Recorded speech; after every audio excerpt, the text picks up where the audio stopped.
Alright guys, Will here from ZaltekReviews.com. Today, surprisingly, after 14 years on the waiting list, no I'm only kidding, I'm looking at the HELM Vanuatu Titanium, and this isn't mine.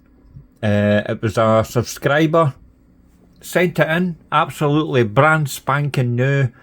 The day he received it from HELM, he sent it to me. So a big thanks to David Rignall. Thanks very much, mate. I really appreciate it. As soon as I finish recording, I'll pack it up and get it sent back to you. It'll be collected tomorrow morning. So thanks again, buddy. Play the intro.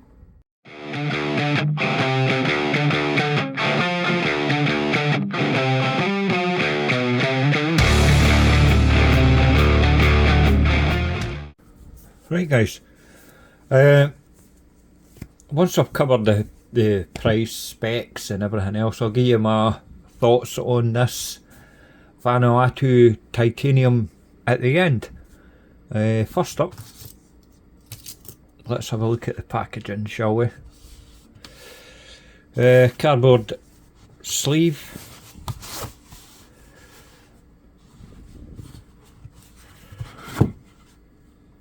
Right, got all your paperwork in there, wee card there, that's obviously for David.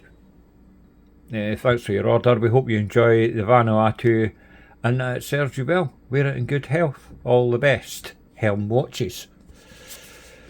Cool. When it arrived, David didn't actually take in it, he just left it as it arrived. So I had the pleasure of taking the plastic off everything, taking the NATO off, putting the bracelet on, taking all the plastic off as I mentioned. So I've done that and I've no marked it in any way. I've barely wore it, I think I wore it once because I didn't want to scratch it or anything. It's not my watch. But I did size it for my wrist so I can give you a wrist shot and whatnot. Obviously in here, cleaning cloth, your cushion, that's the spare links for the titanium bracelet, obviously. Put that back in there. You also get a NATO strap, you get a choice of 6 colours. David chose, Christ almighty, I put that in there too well. David chose the orange one, fine fair enough. You get some spare spring bars and they're really good, put it in frame, fuck's sake. You get really good quality spring bars, spare ones, nice and chunky. They're not as chunky as like the Seiko Fat Boy spring bars, but I think they're too thick to be honest with you. And you also get a wee screwdriver there, and there's a couple of other spare spring bars in there as well. Like, it was fitted to the watch when it first arrived because it was fitted on the NATO when it came. David also chose, he added in, I don't know why he sent me it because I'm not changing it. I mean, I'd change it if you want me to, but it's his watch, I didn't want to, and I'm not sure if he's just wanting this. Come on. Oh, it's sellotaped. I'll just leave that shut. It's the stainless steel bezel anyway. I think that would look pretty cool on that. Anyway, I'll let David change it whenever he feels the need. Right, to the watch then. Price of these, $350 US, total bargain for what you're getting. That equates to about £285.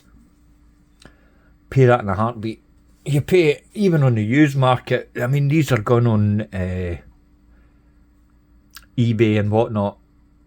Well, even used, they're going for like £350 up to 400 at least, for what I've seen. Right, let me zoom in a wee bit first.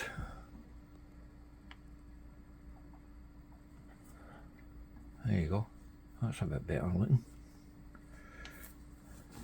Hang on, just put my glove back on. Right, let me give you the dimensions. The overall diameter I measured in at 42.6 mil. To try and clarify that a wee bit, the market, it's on HELM's website and it's a 42 mil case, but the bezel hangs over just a slightly tiny bit there. Put it in frame, for fuck's sake.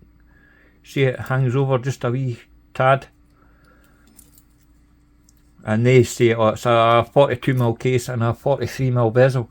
Well, I measured the whole thing, right, between 8 and 2, and it came in for me at 42.6. The thickness I measured in at a surprising 12.9. I actually thought it would be thicker than that, but that's what the caliper said. Obviously the flat sapphire crystal helps. Lug to lug, I measured in at 49.8, and the watch has a 22 mil lug width. Movement inside it is the ever reliable Seiko NH35, 21,600 vibrations an hour, 24 joules hackable self-winding with a 40-ish power reserve, 40 hour-ish. Case itself, it's fully brushed and it's grade 2 titanium, drilled lugs as well, easy strap changes. This is a tool watch through and through. It's a diver, but it's more on the tool aesthetic than it is like a sporty kind of dressy diver type thing. No polishing anywhere. The bezel is also titanium, 120 click unidirectional with a ceramic insert, and it's also lumed. Now, I've reviewed other HELM watches. I reviewed the steel version of the Vanuatu years ago. I think it was 2019 or 2018, something like that. That's when I was just doing written reviews. But this being titanium on titanium, I don't think it's the bezel action is that great, but that's just because it's titanium. It's quite loud, isn't it? It does line up, sort of. Oh, I went too far. Ah, fuck a duck.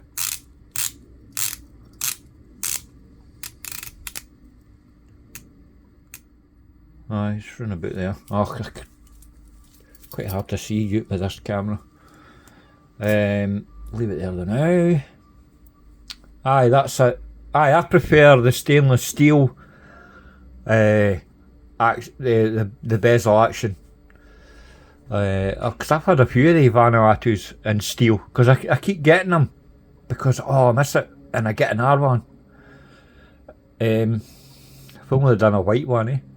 Talking of which, there's a new titanium, I can't remember the friggin' name of it, and I've not got any notes in front of me.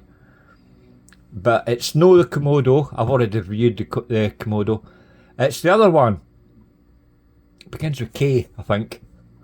That's coming out in titanium, and they're doing a white dial.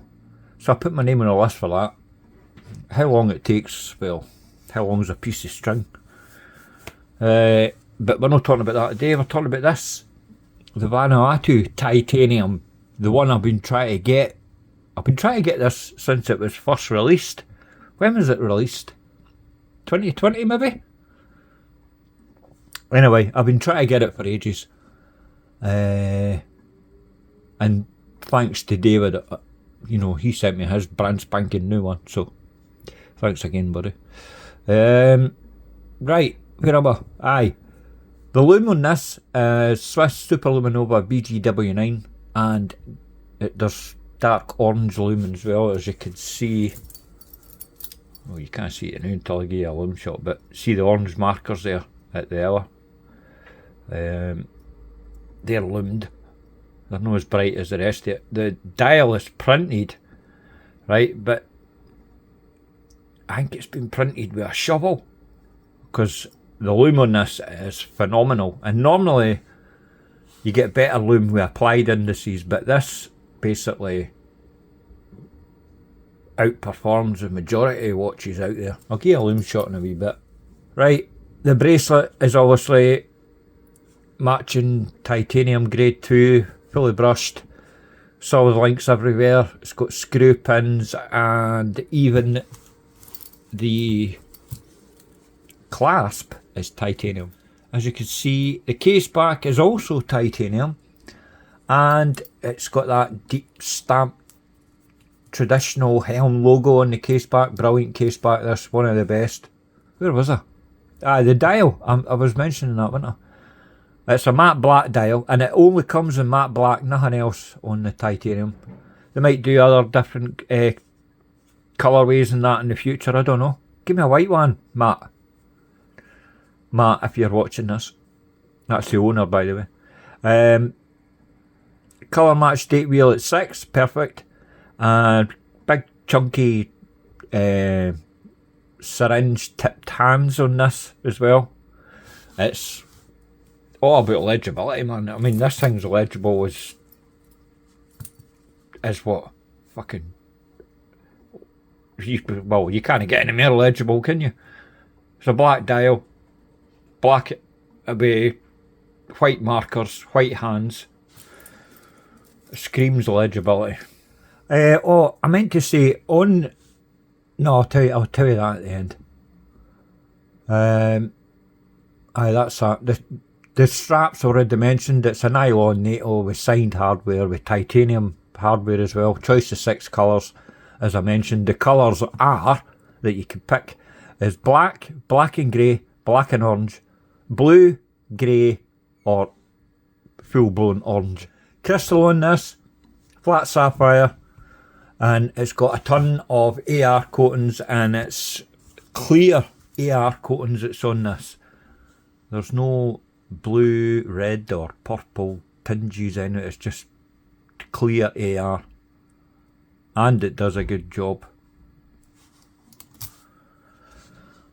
Water resistance 300 metres, and it's also ISO certified.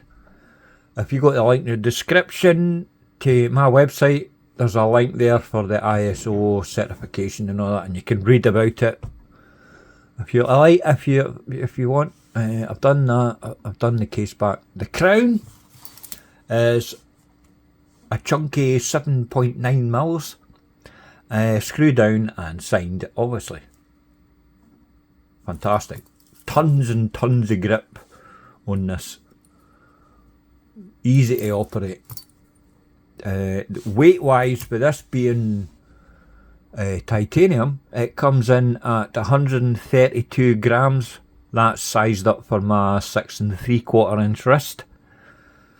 Where to buy? Well, we buy it for HELM watches, but obviously you need to go on the waiting list because it takes a while, as you can imagine.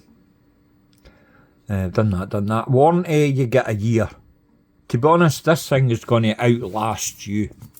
It's built like a tank.